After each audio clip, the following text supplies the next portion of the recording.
Welcome to the Fury Theory podcast brought to you by EFB Advocacy. EFB means excellent for business. I'm joined by my colleague, John Easton. Adam Belmar is our producer. We have special guest in the studio, Congressman Jeff Denham. Congressman Denham represents California's 10th district. When he was 17, he enlisted in the United States Air Force, where he was on active and reserve duty for 16 years. He served with distinction in Operation Desert Storm and Operation Restore Hope, and was honored with the California National Guard's highest award, the Order of California.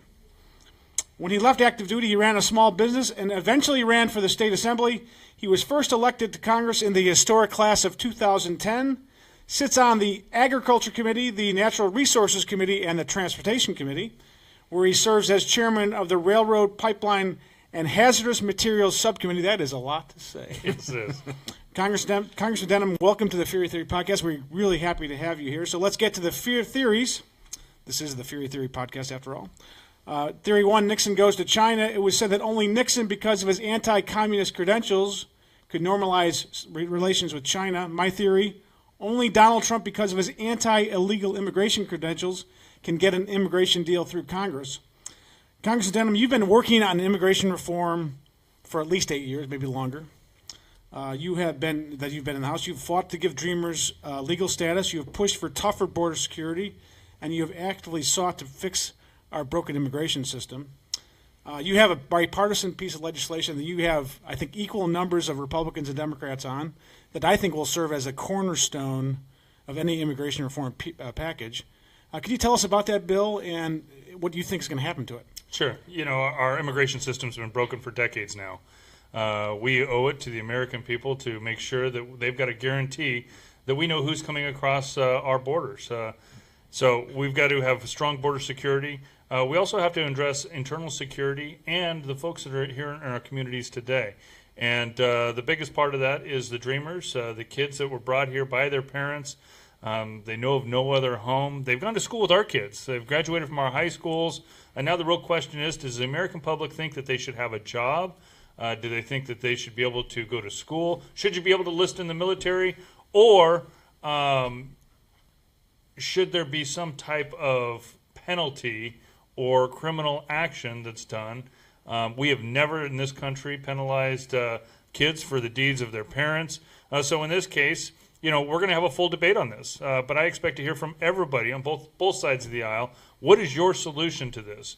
And if your solution is to send these kids somewhere, where is that you're going to send them to if this is the only home that they know? So we have a bipartisan piece of legislation, the USA Act, which addresses border security, both physical barrier as well as making sure we've got the technology barrier as well. You know, we can, as I've seen overseas, serving in the military, and most recently in Afghanistan, we saw everything from drone technology to balloons and surveillance equipment. If we know who's going across those borders to keep our military safe, then we ought to know who's coming across our border. So you can do both a technology as well as a physical barrier along our southern border. But we've got to ultimately give the American public assurance that we can control our border, and we're going to do this immigration reform one time and fix it. And so the USA Act is part of that.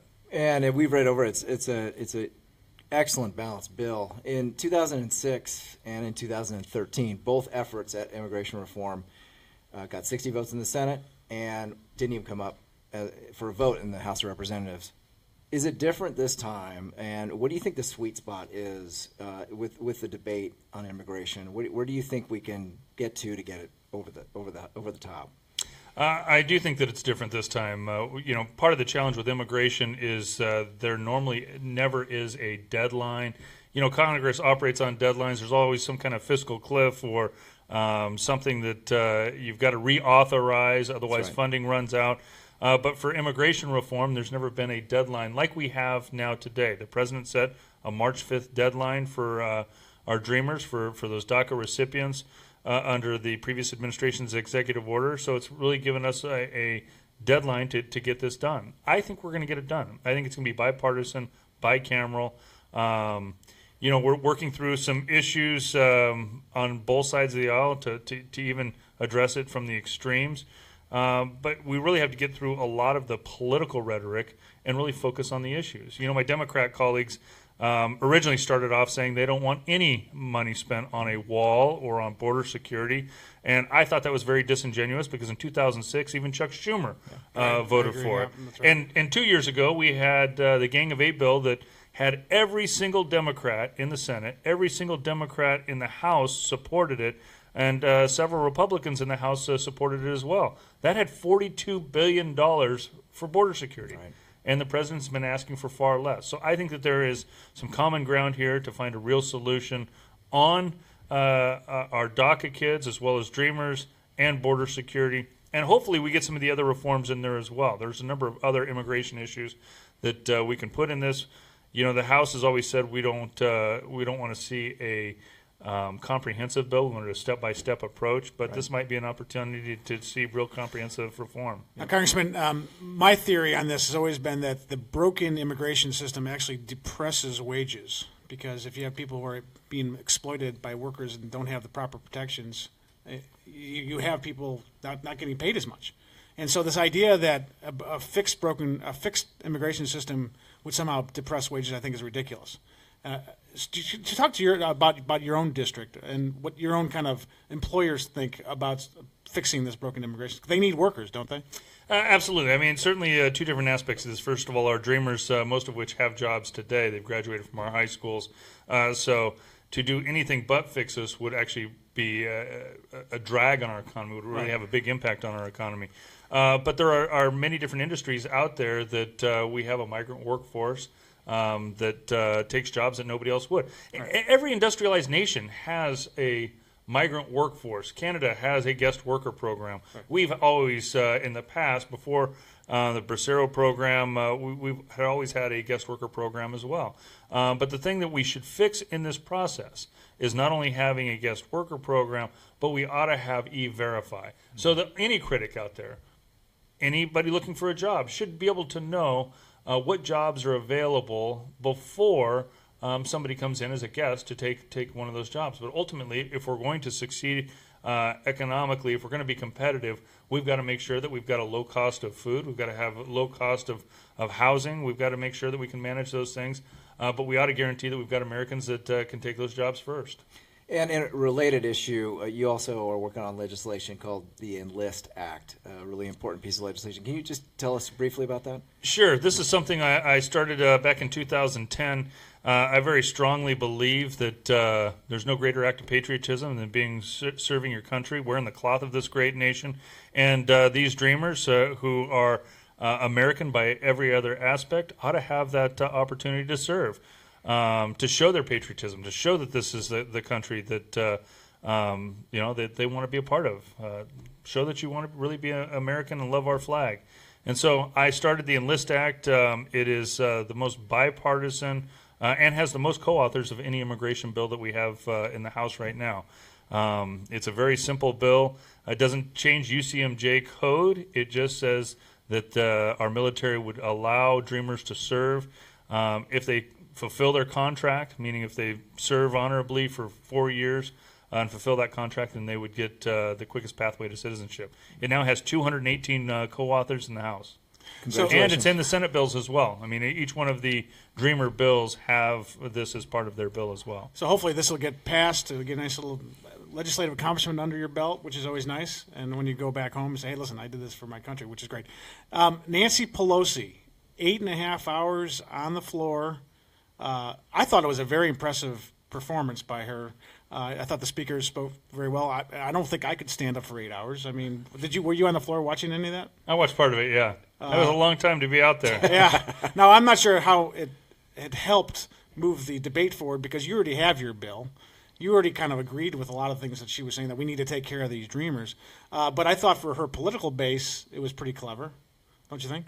Yeah, I mean, it shows that she's not giving up on the issue. I mean, we've got an important job that we've got to do today, and I am just as committed as she is to finding a solution here. But we can't shut down the government or hold back funding for our troops in the process. And so I thought it was a great way to display how important this issue is, and we've got to find real resolution. But going 8.5 hours was impressive. Now, so that being said, she's, I've heard that she's been, sending or supporting a candidate in your district who's not very popular, angering people. And she's pretty close to you, isn't it? Her physical district is Yes. fairly close. Yeah. And she's kind of screwing around with in the Democratic primary. Is that right? Sure, you would expect that. I think I've got 9 opponents right now, and she just recruited a candidate once again from outside of our area. From San Francisco, very wealthy candidate. No, this is somebody who lives about an hour and a half south of my district currently. We'll see. We'll see. Everybody's got a right to run. It's going to be an interesting so primary. you have but 9 she certainly upset a lot of the local Right. Democrats that either are running or supporting a candidate that's in this race already. But and I just read, I believe yesterday, National Journal, Josh Krausauer said that he was talking about strength and weaknesses of various Republicans in races across the country, and he cited you as one who has excellent standing in their district, and she can do whatever she wants and try to play politics in your district, but you have obviously very good political standing. Yes, we do very well. We work hard. We talk to people continuously. We've got a ton of volunteers. We do this year-round. I take great pride in not only representing but communicating with people and really addressing their needs. A lot can be said about the votes that we take or the bills that we author, but I think the most important job of any legislator is your customer service, actually attending to the needs of people that normally turn to you when it's the last place that they can get help. Whether you're a veteran looking for veterans benefits or just somebody that has a Social Security check that's been delayed or lost. Now you're fluent in Spanish, is that right? Yes. And when you go back home, when you're talking to your wife, do you talk in Spanish or are you talking English, or do you get when she's mad at you? Does she? Sometimes, yes. We don't talk Spanish in the home as much anymore. We used to talk it a lot when our kids were little because we didn't want them to know what we were talking about. Right. But it was, I learned Spanish because I wanted to be able to communicate with her grandmother who didn't speak any English, Right. I'm I knew if I won over grandma, I was going to win over the rest of the family. So. Well played. But it certainly has served me well in a very large Hispanic community. I'm out there in all areas of the community, and it allows me to communicate when I'm walking precincts and talking to people. And now your district, how does it break down ethnically? Is it like what is that? 46% Hispanic. Oh, so that's Yeah. very helpful to speak Spanish. Yeah. That's awesome. All right, theory 2: planes, trains, and automobiles. At long last, the president hopefully will send his infrastructure plan to Congress in the next week or so. The cost we hear is about $1.5 trillion, a lot of money. It's not yet clear who's expected to pay that hefty price tag and how Congress will come up with the money. My theory, Democrats don't want to give the president another legislative victory, so don't expect this to happen this year. Don't we need to pour cold water on it? Congressman, you sit on the Transportation Committee. I know that you have a really great working relationship with the chairman, Bill Schuster, and I know that transportation is important for your district. What do you think, and how is this all going to work out? I'm confident we're going to get an infrastructure package done. I think the big question, at least from a House perspective, is how big of an infrastructure package is it going to be? $1.5 trillion is huge. Now, part of that would be user pay projects, meaning that we've got some type of financing that would allow some type of user or public-private partnership where we bring in private dollars, and then state and local match. So there's a variety of other funds that would be accompanying what's coming from the federal government, but the federal government has a big stake in this as well. And right now, in the trust fund, we've got about $200 billion. Actually, in the bill that we're going to pass today, we plus that up even further, but we need to still find more revenue to be able to do that match with local and state governments so that we can get the biggest bang for our buck. We also need to reduce regulation in the process, too. I mean, part of the big challenge in any infrastructure package is how quick can you build this? And oftentimes it takes 10 years to permit, let alone to build the infrastructure. We've got to be able to permit them very quickly and get construction going so that we can build in 2 to 4 years. And That's right. My Democrat colleagues would take aim at user pay projects saying we're going to put toll roads up everywhere. That's the last thing that we want to do. But in my area, you've heard about this big water shortage that we have in California. The biggest user pay projects in the country would be big water storage where I, as a ratepayer, I pay for my water, our farms pay for their water, municipalities pay for that water, but you need an infrastructure bank to borrow from with a low-interest loan, and then users pay that back. It would be the same thing in concept as a toll road, except users are paying it as they're paying their water bills. Well, somebody's got to pay for it, right? Yeah, and we're prepared to pay for it, but we've got to get it built. Right. And we ought to be able to do it economically and quickly. John. So I just on this topic, the transportation and possible infrastructure bill, how much are you hearing from your businesses, your constituents back home that this is a major priority for them? I know you've got the water storage issues in your district, but is this a top 3 issue for your district? Definitely. I mean, by far the 2 biggest issues are immigration reform, both from a community and agriculture industry perspective, and then infrastructure, both from water as well as goods movement, getting products through the valley and out to the ports for exports and be able to transport them across the country. So everything from rail to fixing our highways and bridges, those are very important, as well as our inland waterways. So you sit on the rail. You're the chairman of the rail subcommittee. What's been going on with our trains lately? I mean, were you on that train to? I was, yeah. And I mean, that's for a chairman. You're like, what the heck's going on here, right? I mean, not to be joking, but it was scary. You go through a train wreck. Right. It certainly opens your eyes to some of the challenges, some of the dangers, and some of the safety concerns that are out there. I was able to take a look at the train and survey not only the damage to the train, but also to see what did go right, what did happen in that scenario. And you can never predict somebody cutting across the tracks, right? But we do need to make sure that the gates work, that the automatic braking works, and ultimately we've got to get positive train control in place. It's something you're going to hear more about in the coming weeks. But we have the technology out there that needs to be implemented across the country because we've had too many accidents that we've seen an incredible loss of life. So you had something in South Carolina. You had an Amtrak problem, and apparently that was just some guy who hit the wrong switch.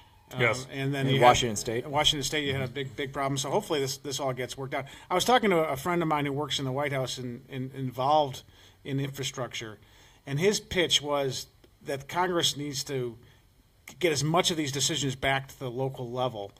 That's all well and good, but some states are donor states and some states are donee states. Where's California? Are they a donor state? We're a donor state, yeah. And so from your perspective, you're giving a lot more money to the federal government than you're getting back for transportation. So you want to get a better split, right? Yeah, absolutely. And we have the ability to do that. Anytime you're going to match what the federal government has, I mean, normally in most matches it's 20% federal, 80% local and state. And so we have the funding available. We want to utilize that so that we can create a fairer playing field across the country. But we also have some infrastructure that we haven't invested in as a state either. We've got roads and bridges that are falling apart in my hometown.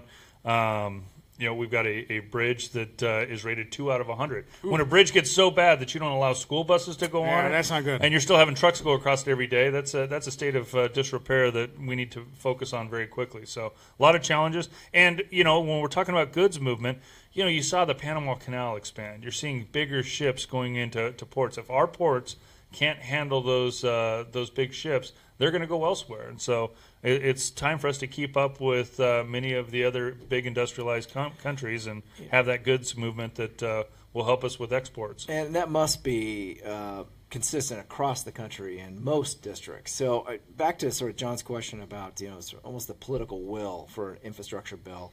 The president has put some capital behind it. I'm not sure how much more he's going to put behind it. But in the House of Representatives, between the caucuses, where are you feeling the political imperative? Do you feel like Democrats are saying, yeah, we got to get this. This could be an opportunity. We got to get this done. Or are they saying, to John's point, yeah, these guys don't need another victory? Where do you feel the infrastructure politics? Yeah, I would hope that it wouldn't be that political. I would hope that every district across the country, there would be enough pressure to say, hey, fix our roads, that it shouldn't be a partisan issue. You'd think. But there's going to be a number of reforms in this as well. Yeah. And those reforms expedite projects. I know one of the concerns is the environmental policy that we'd be changing. And I think we're looking at this from an efficiency standpoint while still trying to make sure we utilize the strongest environmental policy possible. So one of the issues that we've brought up is, for California, for example, has a CEQA, which is a state regulatory, which is much higher than our national NEPA. Right. And we're just saying, look, we'll go through the environmental policy, make it but let's fast. do it once. Right. Not do it once, wait 2 years, do the next one, and wait again, and delay these projects. Let's get them done. Let's expedite them. Let's get the water to people. Let's get the infrastructure and the jobs to people, and let's get the goods movement that will actually create more jobs throughout our country. So I don't know if you know this, but Pharaoh Khufu built the Great Pyramid of Giza in 20 years. It takes longer to get a highway sometimes through all the permitting process than 25 years. So if the Pharaoh can do it, I think the American government could do it. I just think, I don't know. That's my own That's your theory. That's my theory. Theory 3, serve and protect. There are 24 million veterans in the United States and about 4 million veterans with service-related disabilities. There are about 40,000 veterans who are homeless. My theory, we have a special duty to protect those veterans who serve this nation with distinction and need our help, especially those who can't find a job or don't have a home. President Trump made this one of his most direct campaign promises. Congressman, you're a veteran. You formerly served on the Veterans Affairs Committee. I know that you care deeply for veterans. How's President Trump and how's he doing on taking care of veterans? Have they moved enough reforms in the VA, do you think? He's doing a good job. We've got a lot more work to continue to do. Our VA, Veterans Administration, does some things that are very, very good, but it's such a huge bureaucracy. There's some things that have fallen through the cracks. I would say the biggest glaring challenge or even insult to our men and women that have worn the uniform is those secret waiting lists. Look, if you've served our country, there should be no list. You should never have to wait for care. And as a veteran, veterans want to be served by other veterans. We want to be able to go into the local veterans clinic. We want to be able to go into the veterans hospital. But ultimately, if you're having to wait in line or can't get your rating, your disability rating quick enough, then you ought to be able to go to the doctor of your choice. So we passed the choice card, which will allow us to do that. We also need to improve care in our hospitals across the country. And in our community, it is a very, very long drive for our veterans, often taking them more than 24 hours and having to get a hotel room if they're going to go to the Veterans Hospital down in the Bay Area, which is far from our district. We've got one of the largest veterans populations and the next VA hospital to be built. The difference is the mistakes that have been made in the past, the big overruns that we saw in Denver and elsewhere, aren't going to happen here because we are working with the Army Corps of Engineers. It'll be the first time that they take on a project versus the VA.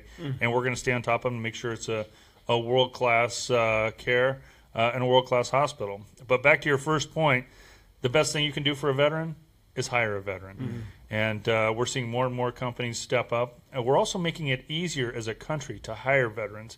One of the first things that I took on when I came into office was making sure that not only could our veterans, before they would get discharged, actually be able to do a resume and start doing a job search, but that you'd actually have employers able to research those career fields and recruit those people before they come out as well.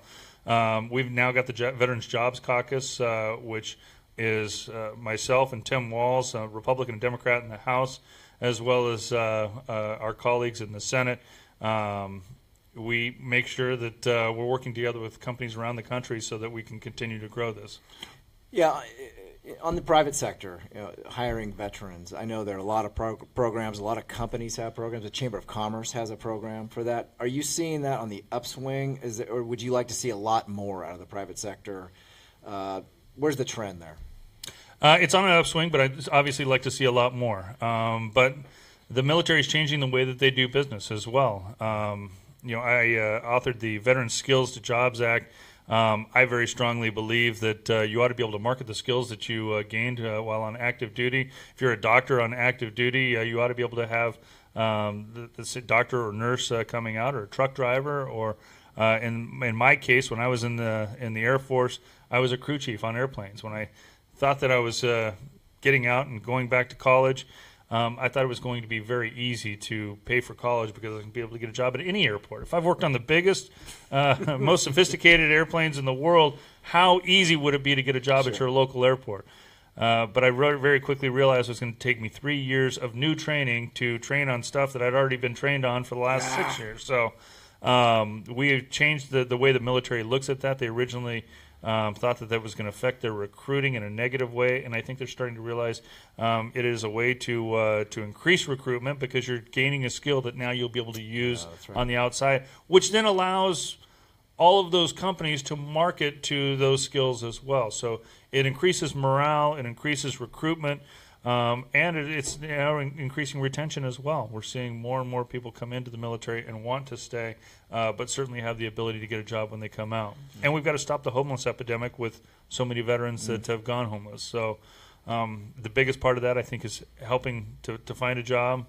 There may be some mental health issues that have to be addressed along the way as well, but initially you don't end up in those difficult situations if you're coming out with a job immediately. Sure. So when I first came and worked in the House of Representatives, my boss was a guy named Bob Michael, and Bob was the minority leader of the House. He was also a veteran who was wounded at the Battle of the Bulge, and during his era, he had all kinds of members that he served with that were Republican or Democrat, but they were veterans of the Second World War, and then Korea, and then Vietnam. And then for a while, you didn't have as many veterans, but it seems these days veterans are getting elected and playing an active role in Congress, which I think is a very positive development. I think the military is probably one of our most respected institutions, probably the most respected institution in the world today. I would like to see Congress to get respected again along those lines, and I think it takes veterans who seem to have they take it very seriously. They take the governing seriously because they know the ramifications. Would you agree with that? Yeah. The most damaging thing for our military is the uncertainty. And so when you end up with these short-term funding bills, when you're worried about you're fighting overseas or stationed abroad away from your family, and you're worried about whether or not your family's going to get a paycheck, it is something that is very concerning. So you see more veterans willing to step up and run for office and serve. And now I'd even say you're seeing it on both sides of the aisle. That's one of the things that is a trend this cycle is you're seeing a lot of stories come out where Democrat veterans are running as well. And I think it's great. We ought to have more veterans of both parties coming out and saying how important it is not only to serve your country, but to serve your country in this way as well. And really show the importance of budgets and funding the military and living up to that oath that you take when you get sworn in. Well, I'm happy that we're going to have a big plus up in the budget in the military. I'm not so happy about some of the domestic stuff, but that's the price of admission. I think you get the Democrats to vote for it. That's the way it goes. But I'm glad to see this finally getting over with. Hopefully we can get this bill passed and moved on. Thank you so much. Yeah, but I would say that the additions that we put into this bill were important additions as well. I mean, obviously the focus is on the military spending. We're at an all-time low. We've got training. We lost more, had more casualties last year in training accidents than we did at war. We should never have those high training accident numbers. We've got to be able to fix not only the equipment, but make sure that we're getting the training there as well. But we've put into this bill as well, we've had hurricanes this year, we've had fires in California. Absolutely. That's part of it. NIH funding, the opioid crisis, those were important things that we wanted to address this year. So we did put some other things in here on top of military spending that were very important to both sides of the aisle. And I just make a quick observation that we're still dealing with the Obama budgets, the Obama sequester when it came to defense spending. So this is really important that we get this thing passed. Don't you think? In the last no, I mean, just I really like what you said about governing, really what I call governing by CR, these temporary funding increases. It's just killing our way of governing. And I don't know if you see, yes, that's here to stay for a while because the polarization of our politics, particularly back home.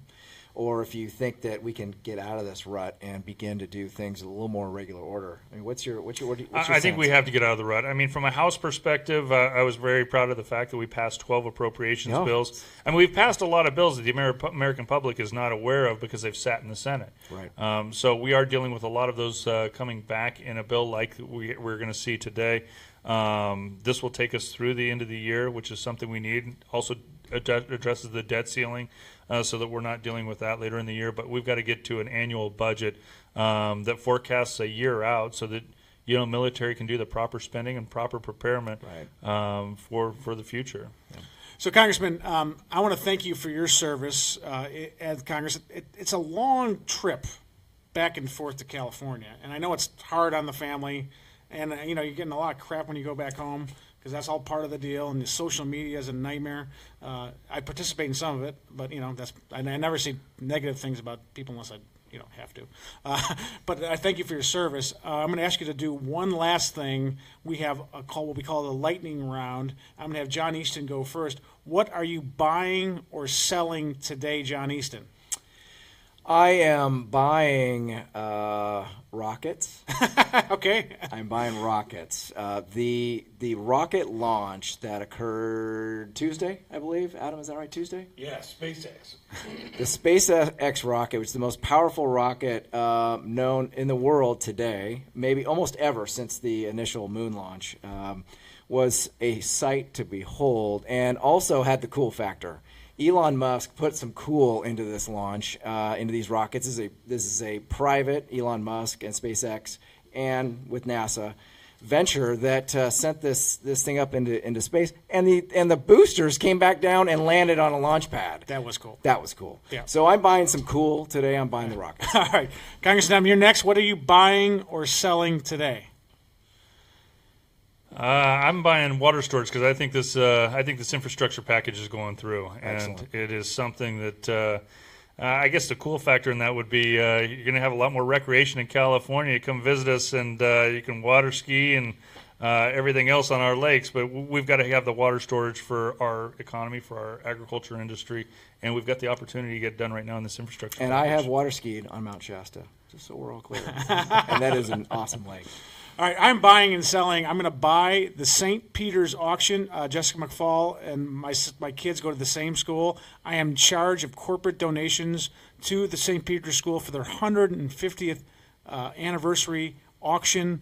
I am really excited about this. I want you, if you have any extra cash, if you're in favor of Catholic education, we need the money because we don't have a gym, and our building is literally from 150 years ago. So buy the St. Peter's auction. Feel the arm twist. Feel the arm twist. And that's what I buy today.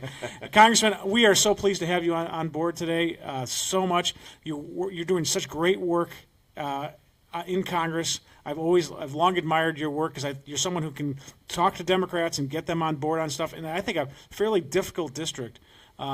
But you do a great job, and you're also a voice of reason in a city that needs reason. So thank you for joining us on the Theory Theory podcast. Thank you very much. And EFB, excellent for business. John Easton, you the man. Yes, thank you very much, everyone, for joining.